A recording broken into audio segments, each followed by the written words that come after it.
Hello guys, welcome to my channel and this is Samreen. Today I'm going to tell you my strategy for FMSM, that is Financial Management and Strategic Management. So let's start the video. So let's start with FM first, that is Financial Management.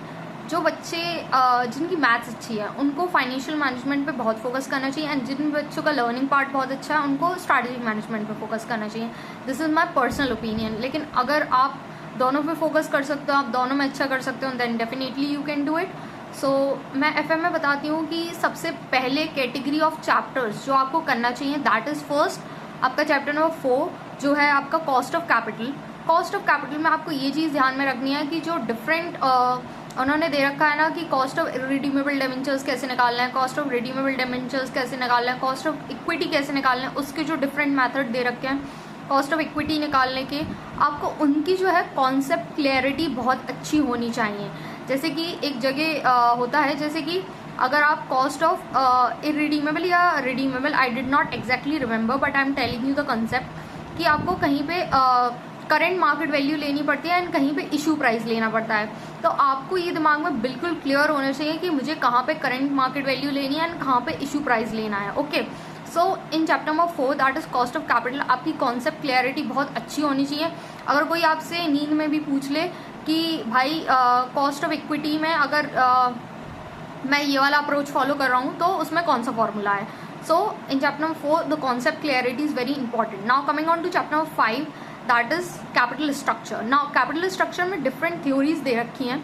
सो आपको उनमें से भी कुछ बहुत important theories हैं जिन पे question बनते हैं.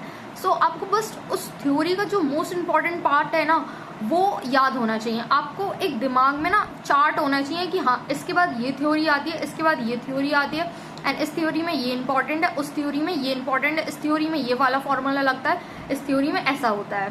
ठीक है, तो उसमें आपको थ्योरी अच्छे से पता होनी चाहिए. ठीक है, कि इस हेडिंग के अंदर ये वाला था. ठीक है, मैंने पर्सनली क्या किया था, मैंने for chapter number 4 as well as chapter number 5 and for other chapter as well, मैं आपको चैप्टर नंबर 4 एंड 5 की बता रही हूँ. मैंने चैप्टर नंबर 4 के जो फॉर्मूलेज थे वो बिल्कुल अलग लिख के रख लिए थे एक A4 साइज शीट में. एंड चैप्टर नंबर 5 की जो थ्योरीज थी उनके अंदर का जो इम्पोर्टेंट था, कुछ थ्योरीज में तो सिर्फ मतलब कुछ ऐसा फॉर्मूला वगैरह नहीं था, तो उसमें बस मैंने छोटा सा डिस्क्रिप्शन दे दिया था, लिख लिया था कि हाँ बस इसके अंदर ये है. जो बाकी के अंदर जो फॉर्मूले थे मैंने वो लिखे थे और मैं उसको रेगुलर बेसिस पे रिवाइज भी करती थी. Please ignore the watch sound. And now coming on to chapter number 6 that is leverage. Leverage तो मैं कहूँगी उसके अंदर तो आपको सीधे सीधे फॉर्मूले दिखते हैं कि इसका ये फॉर्मूला, इसका ये फॉर्मूला. सो वो भी आप क्या करो कि फॉर्मूले की बिल्कुल कॉन्सेप्ट क्लैरिटी रखो एंड उसको A4 साइज शीट में लिख लो और उसको रेगुलर बेसिस पे रिवाइज करो. आपको एक ऐसा टाइम टेबल बनाना चाहिए जिसमें आप हर चीज़ को मतलब पहले तो आप A4 साइज शीट में लिख लो, फिर आपको एक ऐसा टाइम टेबल बनाना चाहिए कि आप एक हफ्ते में उन सारे शीट को रिवाइज कर पाओ. जैसे जितने भी चैप्टर आप कर रहे हो, आप करके जाना चाहते हो फॉर योर एग्जामिनेशन, उनको आप रिवाइज कर पाओ. ओके, सो ये हमने चैप्टर नंबर 4, 5 एंड 6 की बात कर ली. Now coming on to chapter number 8 जो है डिविडेंड डिसीजन. डिविडेंड डिसीजन में भी थ्योरीज हैं, उनके अंदर फॉर्मूलेज हैं एंड आई थिंक फॉर्मूले तो इंपॉर्टेंट होती हैं, तो वही उसकी आपको कॉन्सेप्ट क्लैरिटी होनी चाहिए. आपको फॉर्मूले बिल्कुल मन से अच्छे दिल से याद होने चाहिए. मैंने किस तरीके से वो A4 साइज शीट में चीज़ों को लिखा था मैंने आई थिंक ऑलरेडी शेयर किया है. नहीं किया है तो मैं फिर से शेयर कर दूंगी चैप्टर नंबर 4 एंड 5 के जो नोट्स हैं वो, कि मैंने उनमें किस तरीके से जो डिस्क्रिप्शन है वो लिखा था अगर किसी में फॉर्मूले नहीं थे तो, और जहाँ पे फॉर्मूले थे वो मैंने किस तरीके से लिखे थे. Now coming on to the important chapter that is chapter number 7 that is dividend investment decision. Now investment decision personally मुझे भी नहीं आया था समझ में एंड मेरा लास्ट तक प्लान था कि मैं इसको करके नहीं जाऊंगी. लेकिन बच्चे डोंट डू दैट. अगर आप कर सकते हो, थोड़ा भी कर सकते हो, so please try and do the module question. Module question करके चले जाओ. एंड मैं अपना बताऊं, सो चैप्टर नंबर 7 जो है इन्वेस्टमेंट डिसीजन, उसमें भी क्या है थ्योरीज ही हैं. थ्योरीज के अंदर जैसे NPV हो गया, ठीक है, NP वाला हो गया, IRR वाले हैं. ठीक है, तो इसका आपको कॉन्सेप्ट क्लैरिटी भी होनी चाहिए एंड आपको फॉर्मूले लगाने भी आने चाहिए. सो वही चीज़ है कि आप कुछ नहीं कर पा रहे हो, एक बार ये थ्योरीज के जब आप इन थ्योरीज के कॉन्सेप्ट को समझ रहे हो ना, उसके बाद किसी ट्यूटर की वीडियो भी देख के अगर आप मॉड्यूल के क्वेश्चन लगा लेते हो और फिर कंटिन्यूस बेसिस पे उसको भी प्रैक्टिस करते रहते हो, देन आपका आपकी प्रोबेबिलिटी बढ़ जाती है कि हाँ, अगर एग्जाम में चैप्टर नंबर 7 से इन्वेस्टमेंट डिसीजन से क्वेश्चन आया देन आप कर सकते हो। मैं पर्सनली भी अपना बताऊं, मुझे बिल्कुल भी विश्वास नहीं था मेरे ऊपर कि अगर चैप्टर नंबर 7 का क्वेश्चन आया एग्जाम में तो मैं उसको कर पाऊंगी, but for my surprise as well वहाँ पे क्वेश्चन आया एंड मैं डेफिनेटली उसको अटेम्प्ट किया था एंड मुझे ऐसा लग रहा था मैं उसको सही अटेम्प्ट कर रही हूँ। NPV वाला क्वेश्चन आया था, नेट प्रेजेंट वैल्यू वाला। So for chapter number 7 please understand the concept well, and अगर आप एक बार में क्वेश्चन नहीं लगा पा रहे हो मॉड्यूल के, डोंट वरी, सबके साथ होता है।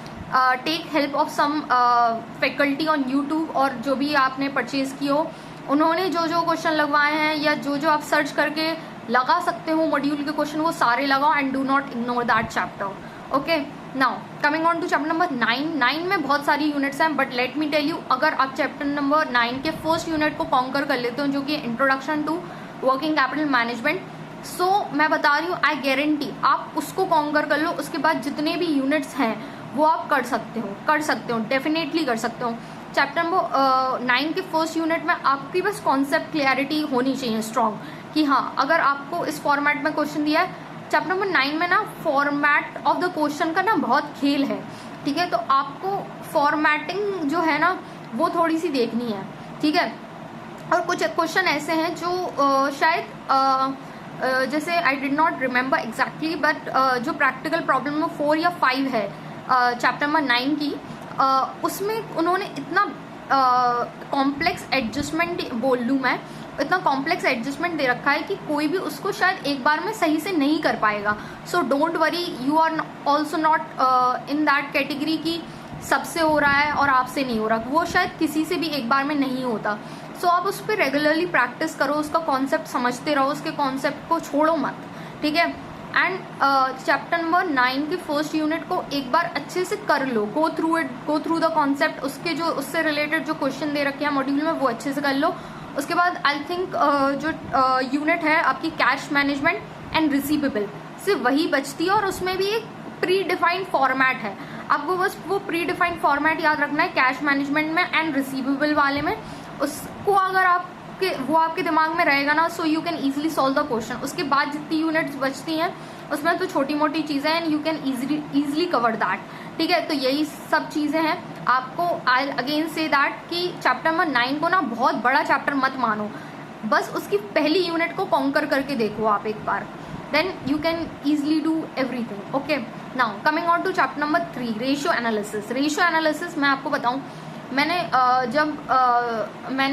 अभी जनवरी 2025 में पेपर दिया है, सो मैंने पहले जो ओल्ड स्कीम थी उसके भी क्वेश्चन सॉल्व किए थे रेशियो एनालिसिस के, and let me tell you, वो मुझे ऐसा लग रहा था वो इजी आते थे, लेकिन अब जो क्वेश्चन न्यू स्कीम में आने लगे हैं रेशियो एनालिसिस की, वो थोड़े कॉम्प्लेक्स करती जा रही है इंस्टीट्यूट, ठीक है। सो आपको एक अच्छी खासी प्रैक्टिस लगेगी इन रेशियो एनालिसिस। तो आपको जहाँ से जो देखो, रेशियो एनालिसिस में रेशियोज तो सबको याद हो जाते हैं, ठीक है, वो हमें उसका कॉन्सेप्ट भी पता रहता है, वो हमने अपने 12th क्लास में पढ़े हुए होते हैं, but now the question of ratio analysis are getting difficult. So आपको उसमें जितने ज़्यादा क्वेश्चन हो सके वो प्रैक्टिस करो। सो मैंने आपको कैटेगरी बता दी। सबसे पहले आप जाएंगे for chapter number 4, 5, 6 and 8। Okay, I am saying the chapter name as well, क्योंकि आई थिंक मैं नंबरिंग रॉन्ग कर सकती हूँ, कि मैंने बहुत, अब मेरे को टाइम हो चुका है, 2 महीने मेरे को हो चुके हैं ये सारे चैप्टर्स पढ़े हुए एंड लास्ट रिवीजन करे हुए। Okay, so cost of capital आप पहले करें, कैपिटल स्ट्रक्चर करें, लिवरेज करें, डिविडेंड डिसीजन करें। ओके, इससे आपके अच्छे खासे क्वेश्चन बन जाएंगे, बट कॉन्सेप्ट क्लियरिटी रखो। ओके, एक A4 साइज शीट पे इनके कॉन्सेप्ट लिखो and make a time table कि आप एक हफ्ते में वो सारे कॉन्सेप्ट को रिवाइज कर पाओ। ओके, नाउ सेकंड कैटेगरी में मैंने क्या बोला, investment decision, do at least the module question. किसी मतलब यूट्यूब पे जो भी वीडियोस अवेलेबल हैं, जो भी क्वेश्चन ऑलरेडी सॉल्व कराए हैं किसी ने, आप उनकी वीडियोस देख के एक बार करके जाइए please. And chapter number 9 I am saying please conquer the first unit, then आपकी बाकी यूनिट्स इजीली हो जाएंगी। For chapter number 3 that is ratio analysis, do as many questions you can. Okay, now 2 chapter बचते हैं, that is chapter number 1 and chapter number 2। मैं personally बताऊँ, मैं कुछ भी थ्योरी का पार्ट करके नहीं गई थी FM में, लेकिन अगर आप कर सकते हो, आप करके जा सकते हो बिल्कुल। बट मैं चैप्टर 1 से बता दूं, मैं कुछ इंपॉर्टेंट जो क्वेश्चंस थे मैं वो करके गई थी, ठीक है। जैसे कि relationship between financial decision, dividend decision and investment decision, ऐसे एजेंसी एंड प्रिंसिपल रिलेशनशिप, ठीक है। ये सारे मैंने छोटे छोटे जो टॉपिक्स थे जिनके मुझे ऐसे लगा कि हाँ डायरेक्ट क्वेश्चन आ सकता है, मैं वो करके गई थी। Now coming on to strategic management. Strategic management में सबसे पहली कैटेगरी ऑफ क्वेश्चन चैप्टर जो आपको अटेम्प्ट करना चाहिए, that is chapter number 1, 3 and 4। Okay, ये अच्छे चैप्टर हैं जो आप इजीली याद कर सकते हो, ठीक है। इनमें क्योंकि ना बिल्कुल ऐसे डिवाइड करके चीज़ें दे रखी हैं स्ट्रक्चर्ड मैनर में कि वो आपको बल्कि नहीं लगेगा, ठीक है। तो सबसे पहले 1, 3 and 4, that is first is introduction, chapter number 3 is internal जो आपका एनवायरनमेंट होता है, chapter number 4 is strategic choices, ठीक है। सो इस तरीके से आप पहले चैप्टर 1, 3 एंड 4 को करिए। देन 2 और 5 जो है वो थोड़ी सी लेंदी चैप्टर की कैटेगरी में आ जाता है, स्पेशली चैप्टर नंबर 5। तो आपने 1, 3 एंड 4 कर लिया। Now come on to chapter number 5। Now आप जब चैप्टर नंबर 5 कर रहे हो ना तो उसको टुकड़ों टुकड़ों में करो, ठीक है। थोड़ा थोड़ा टॉपिक उठाओ, ठीक है। उसके साथ वो थोड़े थोड़े टॉपिक के साथ ना चैप्टर नंबर 1, 3 एंड 4 साथ साथ में करते जाओ। मैं क्या करती थी, जैसे मैंने चैप्टर नंबर 5 का ना थोड़ा सा पोर्शन किया, उसके साथ मैं चैप्टर नंबर 1 कर लूंगी, फिर मैंने थोड़ा सा पोर्शन किया अगले दिन चैप्टर नंबर 5 का, मैं उसके साथ चैप्टर नंबर 3 का भी कुछ पोर्शन रिवाइज कर लूंगी, फिर अगले दिन मैंने और थोड़ा किया। मैं इस तरीके से करती थी। मैं चैप्टर नंबर 5 के साथ ना दूसरा भी एक चैप्टर लेके चलती थी कि मेरा जो बाकी मैंने चैप्टर किए जैसे 1, 3 एंड 4 उसका रिवीजन बिल्कुल पक्का हो जाए और मेरा साथ साथ ये भी चैप्टर चलता है। ना चैप्टर नंबर 5 बेसिकली बच्चों को बहुत डिफिकल्ट लगता है, तो मैं कहूँगी आई सजेस्ट यू कि उसको 2 पार्ट में ब्रेक कर लो।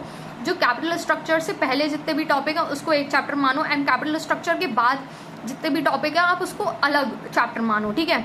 नाउ मैंने जैसे आपको बताया चैप्टर नंबर 5 के साथ आप 1, 3 एंड 4 को रिवाइज करते रहिए साथ साथ, एंड फिर आता है चैप्टर नंबर 2। आपका एक बार ये हो जाए, चैप्टर नंबर 5 कंप्लीट हो जाए, then do solely completely chapter number 2, क्योंकि उसमें भी थोड़ा सा टाइम लगता है, ठीक है। सो आपने इतना कर लिया, देन डू क्यूमुलेटिव रिवीजन की आप कुछ भी 7 दिन के अंदर अंदर फिर से रिवाइज करेंगे, ठीक है। सो ये चीज़ हो गई। Now coming on to question practice की। मैं क्वेश्चन प्रैक्टिस कहाँ से करती थी, मैंने FM में तो सोलली मैंने मॉड्यूल की क्वेश्चन प्रैक्टिस की, एंड फिर मैंने जब मेरा सिलेबस हो गया तो मैंने RTP MTP प्रैक्टिस की। But for SM I have taken E scholars की परफेक्ट प्रैक्टिस बुक, ठीक है, जो जहाँ से मैं क्वेश्चन प्रैक्टिस करती थी। But I think if you do not want to take that book so don't take that. आप RTP MTP अच्छे से प्रैक्टिस करो, पूरे दिल से प्रैक्टिस करो, and I am sure that you will clear it. Okay, so that's it for the video, and if you like this video, do like the channel and subscribe. Do like this video and subscribe my channel, and press the bell icon so you get notified for my new videos as well. Thank you very much.